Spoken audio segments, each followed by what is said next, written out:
দেখুন, এটা আসলে আমাদের এটাকে ওই ঠিক আন্তঃরাষ্ট্রীয় সম্পর্ক, তারপরে আপনার রাজনীতি সেই দৃষ্টিভঙ্গি থেকে না দেখাই উচিত হবে।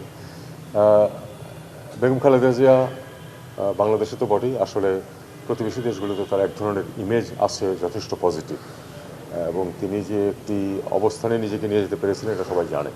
দেশের মানুষের মাঝে তার দলমত নির্বিশেষে এক ধরনের গ্রহণযোগ্যতা এবং শ্রদ্ধা সম্মান আছে।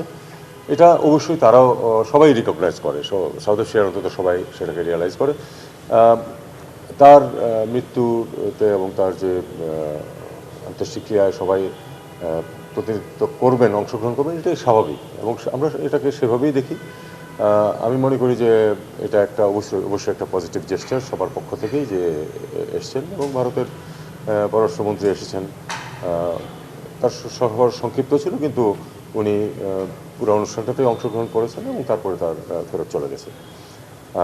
এটা আমি মনে করি যে এটা একটা ভালো জেস্টার। এ পর্যন্ত, এর চেয়ে বেশি কিছু এটা আমরা অর্থ খুঁজতে না যাওয়াই ভালো। আপনার সঙ্গে তার দেখা হয়েছে, একটু কথা হয়েছে, বৈঠক বলি বা না বলি, সেইখানে আসলে কোনো মেসেজ এটা আসলে ঠিক দুইজন ফরেন মিনিস্টার মিট করলে সেটা আসলে না, এটা কিরকম আমি আপনাকে বলি, আমরা ওয়ান টু ওয়ান ওরকম ভাবে কোনো কথাবার্তা বলিনি, সেরকম সুযোগও সৃষ্টি হয়নি। অন্যান্য বিদেশি অতিথিরাও ছিলেন, মানে পাকিস্তানের স্পিকার ছিলেন, পাকিস্তানের স্পিকার সাথেও তো উনি হাত মিলিয়েছেন দুজন। কাজেই এটা দিজ আর আপনি কার্টসি বলবেন যে যেটা সবাই মেনেছে, ধন্যবোধ।